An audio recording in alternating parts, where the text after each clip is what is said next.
मुझे ये बताओ मैम, वेटिंग में क्यों डाल दिया गया? मैम मैं जैसे एंटर किया, मेरा वो पॉइंट था कि जैसे मैं एंटर किया लंच टाइम हो गया। Okay. और फिर मैंने अपना अब बेस्ट दिया, फिर उन्होंने पता नहीं क्या उन्होंने बोला ठीक है आप वेटिंग में जाओ, आपको हम दोबारा चांस देंगे। फिर मैंने उनसे रिक्वेस्ट करी, सर प्लीज़ मुझे एक और मौका दीजिए। एक सेकंड फिर से बोलो यही वाली बात। मैंने उनसे सर रिक्वेस्ट किया कि मुझे एक मौका दीजिए अपने आप को प्रूफ करने के लिए। ये भी किसने बताया हुआ है? आप मैम, हम सब ने बताया हुआ है ये कि अगर रिजेक्ट तो हो ही रहे हो, वेटिंग लिस्ट में जा ही रहे हो, तो एक बार चांस ले लो, पर वो चांस वर्दी होना चाहिए। वो चांस अगर दे रहे हैं तो वो फ्रूटफुल साबित करना चाहिए। तो तुमने वो चांस में क्या बोला? मैम उन्होंने मुझे 1 मिनट का मौका दिया। फिर 1 मिनट में हमने विकास सर के साथ जितना MEK GSK पढ़ा था, machineries, engine, educational equipment, ship parts, मैंने 1 मिनट में सारे बोल डाले। उन्होंने बोला तुमको सब आता है? मैंने बोला ये सर आई हैव आइडिया। फिर उन्होंने बोला ठीक है हम तुमको मौका देंगे, तुमको बुलाएंगे, जरूर बुलाएंगे। और कहीं ना कहीं ये मेरा प्लस पॉइंट था इंटरव्यू में, जो मेरा वेटिंग लिस्ट क्लियर। यस। आज का सेशन ऑब्वियसली हमारा एक बहुत ही मोटिवेशनल सेशन होने वाला है। बच्चा Aman Sharma selected in TS Rahman.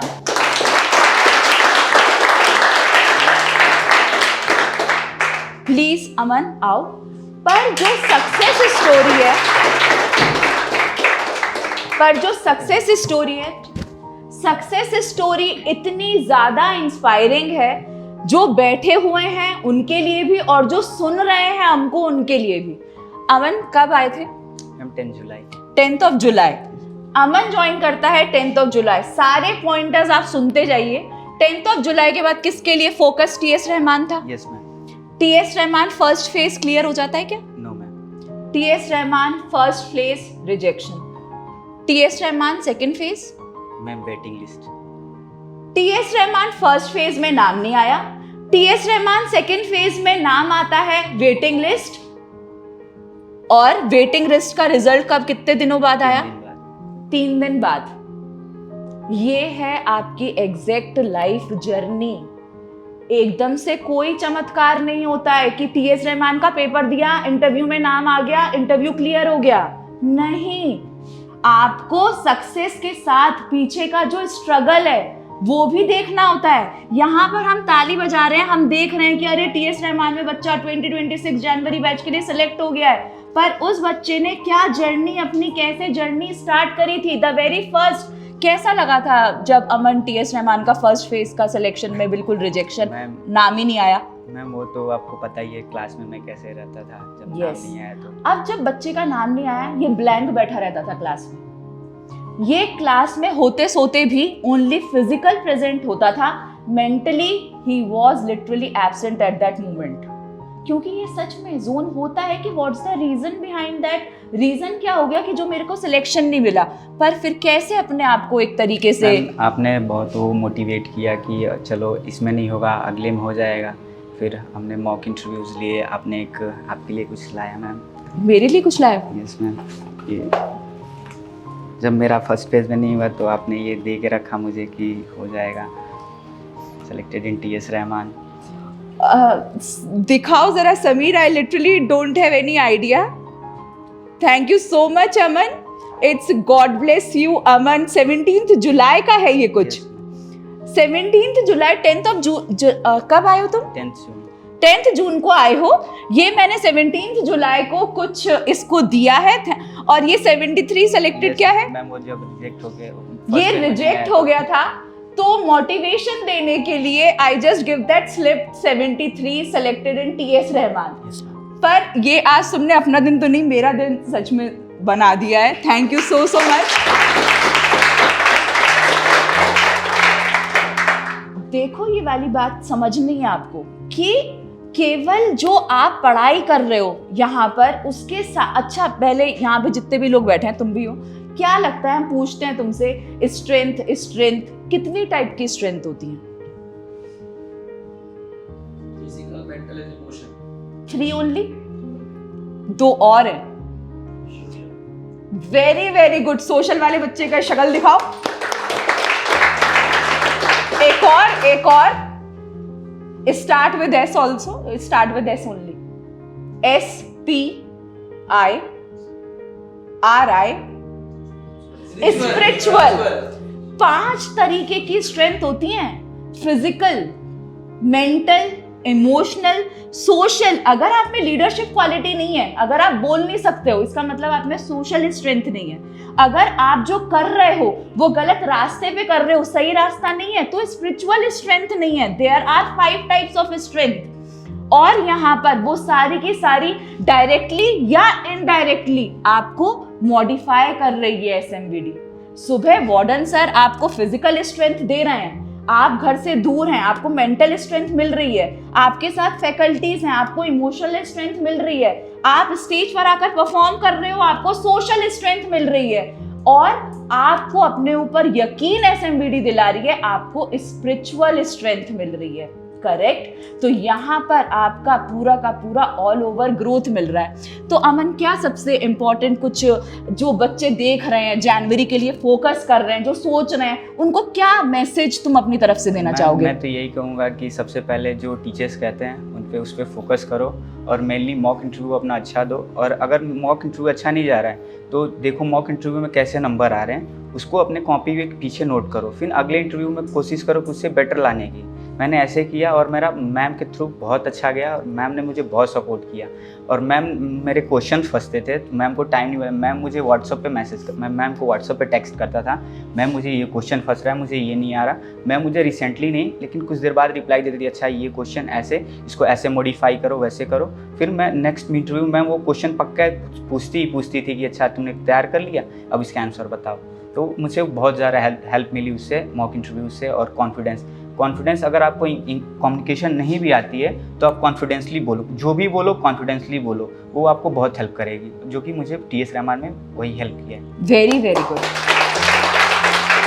तो अमन, अब यहाँ पर जो इसने स्टार्ट किया टीएस रहमान के अंदर, वेटिंग लिस्ट के लिए भी आप देखिए ये कहानी।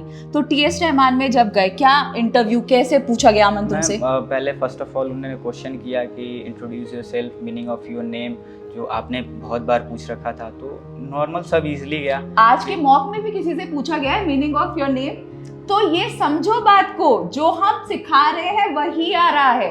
पर मुझे ये बताओ मन, वेटिंग में क्यों डाल दिया गया? मैम मैं जैसे एंटर किया, मेरा वो पॉइंट था कि जैसे मैं एंटर किया लंच टाइम हो गया, और फिर मैंने अपना अब बेस्ट दिया। फिर उन्होंने पता नहीं क्या, उन्होंने बोला ठीक है आप वेटिंग में जाओ, आपको हम दोबारा चांस देंगे। फिर मैंने उनसे रिक्वेस्ट करी, सर प्लीज़ मुझे एक और मौका दीजिए। एक सेकंड फिर से बोलो यही वाली बात। मैंने उनसे सर रिक्वेस्ट किया कि मुझे एक मौका दीजिए अपने आप को प्रूफ करने के लिए। ये भी किसने बताया हुआ है? आप तो मैम, हम सब ने बताया हुआ है ये, कि अगर रिजेक्ट तो हो ही रहे हो, वेटिंग लिस्ट में जा ही रहे हो, तो एक बार चांस ले लो, पर वो चांस वर्दी होना चाहिए। वो चांस अगर दे रहे हैं तो वो फ्रूटफुल साबित करना चाहिए। तो तुमने वो चांस में क्या बोला? यस मैम, उन्होंने मुझे 1 मिनट का मौका दिया। फिर 1 मिनट में हमने विकास सर के साथ जितना MEK GSK पढ़ा था, machineries, engine, educational equipment, ship parts, मैंने 1 मिनट में सारे बोल डाले। उन्होंने बोला अच्छा तुमको सब आता है? मैंने बोला yes sir, I have idea. फिर उन्होंने बोला ठीक है हम तुमको मौका देंगे, तुमको बुलाएंगे, ज़रूर बुलाएंगे। और कहीं ना कहीं ये मेरा प्लस पॉइंट था इंटरव्यू में कि जो मेरा वेटिंग लिस्ट क्लियर। यस आप लोगों का नहीं पता, पर मेरे को लिटरली गूज़बम्स आ चुके हैं। टीएस रहमान फर्स्ट फेज में नाम नहीं आता, टीएस रहमान सेकंड फेज में नाम आता है, पर वेटिंग में जाता है बच्चा। वेटिंग में भी 1 मिनट में अपने आप को प्रूव करता है, और वो सारी चीजें जो आपको वेटिंग रूम में अपने आप को कम्युनिकेशन में प्रूव नहीं करना। एक्स फैक्टर एसएमवीडी का क्या है कि आपको मैरिटाइम नॉलेज पहले से ही दी जाती है, आपको शिप नॉलेज पहले से ही दी जाती है, जो कहीं भी किसी भी एकेडमी में नहीं फोकस किया जाता है। एक ऑनलाइन पढ़ाई, यूट्यूब से पढ़ाई करना, बुक से पढ़ाई करना, और एक खुद सामने सी फेरर के द्वारा लेना सारी जानकारी, ये कहीं ना कहीं तुम्हारी सीट ऑक्यूपाई करने में काम आया। हमें मॉक इंटरव्यू में भी बहुत बार ऐसे रिजेक्ट कर दिया गया कि यू आर रिजेक्टेड, अब 1 मिनट में अपने आपको प्रूफ करके दिखाओ क्या करना। तो मैम हमने वही किया, और हमारी वही टेक्निक वहाँ काम। करेक्ट। तो देखो यहाँ पर भी मॉक इंटरव्यूज में जैसे जैसे आप आगे बढ़ते जाएंगे, वो वाली टेक्निक आपके काम में आती जाएगी कि आप मॉक इंटरव्यूज में रिजेक्ट हो रहे हैं। मॉक इंटरव्यूज में रिजेक्ट होना मतलब नहीं है, सिलेक्शन आपको कहाँ मिलना है। जैसा मैं हर बार बोलती हूँ, चाहे आपके टीएस रहमान में कितनी भी सीट्स हो, नूसी कुआं में कितनी भी सीट्स हो, बेटा आपको मेहनत कितनी सीट के लिए करनी है? आपको मेहनत केवल अपनी एक सीट को ऑक्यूपाई करने के लिए करनी है, और वही सीट तो अपनी लेनी है। क्लियर?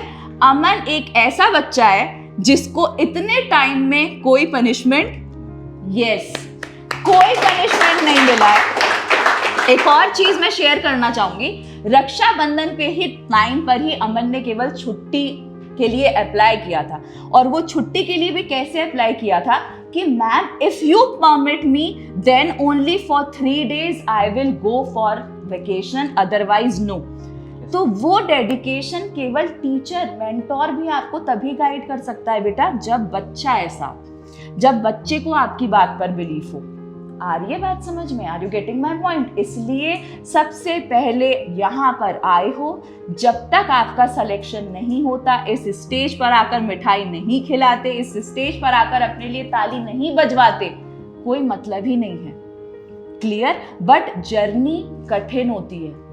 अगर ये वहां पर स्टेप बैक पीछे कर लेता, अब तो मेरा नाम नहीं आया, टीएस रहमान में सेकेंड फेज में ही अपने आप को इंटरव्यू में वेटिंग में आने के बाद पीछे कर लेता, तो यहाँ पर हम अमन के साथ, करेक्ट, यस, वेटिंग में भी 1 मिनट में अपने आप को प्रूव किया है इसने। और अमन कुछ यहाँ पर डिसिप्लिन, कैसे क्लासेस के बारे में क्या? डिसिप्लिन तो यहाँ बहुत अच्छा है, और डिसिप्लिन कहीं ना कहीं बहुत ज़्यादा हेल्प करी। फिजिकल फिटनेस जो हमारे वार्डन सर हमें सुबह ले आते हैं, टीएस रहमान में भी बहुत बच्चों ने फिजिकल फिटनेस नहीं अच्छे से दे पाई, उनको मतलब क्रेडिट मार्क्स मिलते हैं, वेरी पुअर वेरी पुअर। और मैम हमारी एकेडमी से सब बच्चों ने एक्सीलेंट मारा, इंक्लूडिंग मी, मैंने भी एक्सीलेंट मारा। वेरी और नाइस। फिर उसके बाद से उन्होंने बोला कि अगर आप अभी रेडी नहीं हो तो फिर आपको वहाँ पनिशमेंट मिलेगी, तो उसको कैसे करोगे? तो उन्होंने ऐसे पूरा करके रखा था कि आप वहाँ कुछ गलती करो, वहाँ भी पनिशमेंट है, बहुत तगड़ी पनिशमेंट मिलती है वहाँ पे। और आप बच्चों से पूछ सकते हैं जो टीएस रहमान में है, वो बताते हैं कि छोटी छोटी गलतियों पर पनिशमेंट मिलती है। जैसे हमारे हॉस्टल में शूज़ पहनने पे मिलेगी, एंट्री करो बाहर जाओ उस पर मिलेगी, उस पर उधर सेम लाइट, हॉस्टल की लाइट जल्दी छोड़ दो उस पर मिलेगी, सेम वही रूल, सेम रूल यही होता है, और सेम रूल वहाँ भी फॉलो करना पड़ेगा। तो बस जो चीज़ हमें 6 महीने बाद करनी है, वो 6 महीने पहले से इम्प्लीमेंट करना स्टार्ट कर दो ना, to make your life only easy, correct? तो ये कहीं ना कहीं हमारे बेटरमेंट के लिए ही है, कहीं ना कहीं हमारे बेटर फ्यूचर के लिए ही है। आपकी फिजिकल स्ट्रेंथ जो आपकी आ रही है, फिजिकल एंड्योरेंस टेस्ट में आपको क्लियर करने के लिए ही तो है। यस, तो यहाँ पर जब 9:30 से 5:30 पढ़ते थे अमन, बिल्कुल स्ट्रिक्टनेस के तौर पर मॉक इंटरव्यूज, मॉक टेस्ट हमारे उस तरीके से होते थे, मॉक टेस्ट का पैटर्न हमारा उस तरीके से होता था। मॉक टेस्ट तो ऐसे होते थे जैसे टीएस रहमान के क्वेश्चन एग्जैक्ट वही हैं, और इंग्लिश में तो मैम आपने जो पढ़ा रखा था इंग्लिश, बस क्वेश्चन, कुछ क्वेश्चन सेम भी थे, और पैटर्न तो मैम सारे वही थे, एरर्स, सिनोनिम्स, एंटोनिम्स, ये सारे मैम सब सेम थे। तो अमन जैसे बहुत हेल्प करी मैम। कम्युनिकेशन, तुम्हारी कम्युनिकेशन भी इतनी स्ट्रांग नहीं थी, तो तुम्हें क्या लगता है कि अभी भी इंग्लिश बोल पा रहे हो? पर हम ऐसे बोलते हैं कि टीएस रहमान में तो जो बच्चा कम्युनिकेशन पर फोकस कर रहा है उन्हीं का सिलेक्शन हो रहा है। प्लस एक और चीज, पास 12th का ईयर कौन सा है? 2023। फिर से बोलो। 2023 पास आउट ईयर। प्लीज जो बच्चे देख रहे हैं, जो सबसे बड़ा मिथ है कि आपका ईयर गैप अगर होता है टीएस में सिलेक्शन नहीं होता, भैया हमारे सामने जीता जागता उदाहरण खड़ा है। yes? पॉसिबल आपकी वजह से हुआ है, जो आपने ईयर गैप का क्वेश्चन इतना अच्छे से प्रिपेयर करा, उसका अच्छे से क्रॉस क्वेश्चनिंग करी, जो ईयर गैप था उसमें भी क्रॉस क्वेश्चन में क्रॉस क्वेश्चन अच्छा है, ऐसे किया, कैसे किया, क्यों किया, कब किया, मैम उससे बहुत हेल्प हुई मैम। इसका मतलब ये जो दिमाग में आप लोगों के रहता है ना, ईयर गैप है तो मतलब हमारा सिलेक्शन है ही नहीं, रिजेक्शन है, नहीं। ईयर गैप का आंसर मॉडिफाई करने के लिए तो फैकल्टी है। आप अगर ये बोल दोगे 2 साल मैंने कुछ नहीं किया, मैं तो बैठा रहा, जो सच्चाई में शायद आपने किया होगा, पर वो सिलेक्शन नहीं दिलाएगा। सिलेक्शन आपको आपका मेहनत जो बार बार रिफ्रेन करना होता है, वो मैं आपसे भी बोल रही हूँ बेटा। हर एक बच्चे के लिए हर एक फैकल्टी ऐसे हाथ करके खड़ा हुआ है, आपको किस तरीके से फैकल्टी का साथ लेना है वो आपके ऊपर है। फैकल्टी आपसे कभी भी मना नहीं करेगा, पर आपको किस तरीके से आगे अपने आप को गाइड करना है, क्योंकि कहीं ना कहीं सीट आपकी है ना, आपको आगे बढ़ना है। तो इसलिए जो बच्चे मुझे देख रहे हैं और जहां पर जो बच्चे सुन रहे हैं, वो बात ध्यान से समझना कि ईयर गैप जो हमने सोचा हुआ है, ईयर गैप नहीं दिलाता है सिलेक्शन, ईयर गैप सिलेक्शन दिलाता है। सामने हमारे एग्जाम्पल है Aman, a live example to grasp the seat in year 2026 January batch in TS Rahman. Clear? A huge round of applause for him. अब अमन क्या अवेयरनेस जिस तरीके से मर्चेंट नेवी को लेकर है, तुम कहाँ से हो? यूपी से हो, तो कोई है क्या फैमिली बैकग्राउंड में? सबसे पहले तुम ही जाने वाले हो। तो क्या एक जो बच्चे बैठे हुए हैं, प्लस एक सेकेंड, एक और बात मुझे पूछनी, क्या लगता है तुम्हें, अगर हम जीपी रेटिंग की तैयारी कर रहे हैं, कितने जैसे तुमको लगता है कि ये इतना मंथ्स हमें ज़रूरत है जीपी रेटिंग की तैयारी में? तुम क्या समझते हो? मैम जैसे कि बहुत बच्चे होते हैं कि सोचते हैं कि चलो जीपी रेटिंग ही करना है, कहीं और से कर लेंगे, ऐसे कर लेंगे, वो मैम टोटली रॉन्ग होता है। आप कहीं से करोगे आपको प्लेसमेंट नहीं मिलेगी। अगर वही पैसा जो पैसा आप एजेंट के थ्रू दोगे, वही पैसा आप कहीं अच्छे कॉलेज में इन्वेस्ट करो, पढ़ाई पे इन्वेस्ट करो, आपको जब प्लेसमेंट लगेगी उसमें पैसा नहीं लगेंगे। आप 5 लाख किसी एजेंट को दे रहे हो, वो 5 लाख रुपए आपके टोटली बचेंगे। वही आप किसी कॉलेज, अच्छे कॉलेज से करो, कम पैसा लगेगा और प्लेसमेंट के साथ आपको गारंटी भी मिलेगी कि आप जाओगे आओगे। एजेंट कोई गारंटी नहीं लेगा, पैसा लेके भाग जाएगा, कहाँ जाएगा किसी को नहीं पता। जो कि आपको बहुत सा वो होगी कि मतलब मेरा पैसा डूब गया, आपके मम्मी पापा, मतलब मेरे भी मम्मी पापा बोले कि ऐसे हो गया वैसे हो गया, फिर मैंने नहीं समझाया कि नहीं ऐसे करना है, मैं कहीं तैयारी करूँगा, जो पैसे आप एजेंट को दो वो पैसे मुझे दो, मैं उसको अच्छी जगह इन्वेस्ट करूँगा और अपना करियर ग्रोथ बनाऊँगा। Very very good. GP rating में तुम कितना, जैसे अमन तुमने खुद यहाँ पर एकेडमी में, हॉस्टल में क्लासेस ली हैं, तुमने देखा है, तुम क्या समझते हो कितने टाइम ड्यूरेशन, कितने मंथ तो इट्स इम्पॉर्टेंट कि एक जीपी का बच्चा अपने आप को एक एंट्रेंस टेस्ट के लिए प्रिपेयर कर सकता है? मैम मोस्टली अगर कोई वीक भी बच्चा अगर एकेडमी से कर रहा है तो वो 3 से 4 महीने अपने आप को एकदम अच्छे से वेल प्रिपेयर्ड कर लेगा विद मॉक इंटरव्यूज़। और कोई लो क्लास बच्चा है जो मतलब अच्छे नहीं कर रहा, उसको अधिक से 6 मंथ लगेंगे और मैम वो 6 मंथ में क्लियर कर ही लेगा। पर बेटा यहाँ पर मैं बोलना चाहूँगी, ये वो बच्चा है 4 महीने वाला जिसने एक भी छुट्टी नहीं ली है। इसका मतलब 4 into 30 120 डेज। आप अगर ये सोच रहे हो कि जीपी रेटिंग में आकर 15 दिन तो हम अपने पासपोर्ट बनवाने के लिए चले जाएं, 15 दिन हम अपने वेकेशन पे, अपनी छुट्टियों में अपने फेस्टिवल्स एंजॉय करने चले जाएं, 15 मिनट किसी शादी में अटेंड कर लें, वो हम यहाँ पर बात नहीं कर रहे हैं। हम डेडिकेटली बात कर रहे हैं 6 to 12 मंथ्स के कोर्स की, क्योंकि जब कभी आप किसी भी कोर्स को एम्फसाइज करना चाहते हैं अपनी लाइफ में, रिमेंबर इट, 6 महीने मिनिमम उसको टाइम पीरियड लगता ही है। और हाँ, अगर आप इतने डेडिकेटेड हैं अमन की तरह, जिसमें आपने एक भी छुट्टी नहीं ली है, एक भी मॉक अपना नहीं छोड़ा है, then it's possible only and only in 4 to 6 months for those who didn't take any single leave. Clear? तो इसलिए मैं ये सब बच्चों को बोलना चाहूंगी, आपके लिए जो 12th of December वाला जीपी का बैच है वो सबसे क्रूशियल बैच है, तभी आप प्रिपेयर कर सकते हैं। और जो बैच के बच्चे यहाँ पर बैठे हुए हैं, November and December batch, a most important batch in which you can grasp every single thing with lots and lots of knowledge, क्योंकि हमारे पास टाइम है। पर बच्चे क्या सोचते हैं, टाइम है फरवरी बैच ज्वाइन करते हैं, टाइम है जनवरी बैच ज्वाइन करते हैं। नहीं, यही टाइम सबसे क्रूशियल है। क्लियर? तो Aman, huge congratulations from whole SMVD once again. पर ये जर्नी अभी स्टार्ट हुई है। क्लियर? अभी हमें क्या करना है?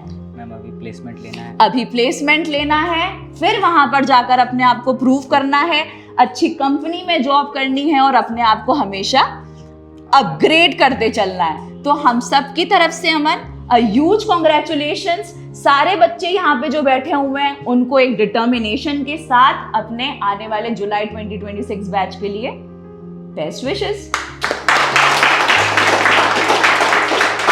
अब तो सब समझ गए हैं इस डॉलर की महिमा। मैं तुम लोग जो बैठे हुए हो उन्हीं से पूछना चाहूंगी, क्या है ये डॉलर? तो डॉलर ही क्यों मेमोरी के तौर पे? क्योंकि आपकी मर्चेंट नेवी में ही तो डॉलर्स में ही तो कमाने जा रहे हो, तो ये आपको इनकम नहीं, यहाँ से आप token of appreciation, token of love from SMVD. और ये भी किस लिए? क्योंकि SMVD belongs to Vikas sir's, a seafarer, जो खुद जानते हैं कि डॉलर की पहचान क्या है। क्लियर?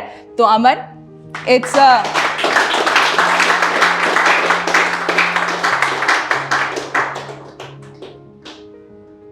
यस, ये शुरुआत है, आगे और डॉलर मिलने का। ये तो फ्रेम में है, वो खर्च करने के लिए होंगे। क्लियर?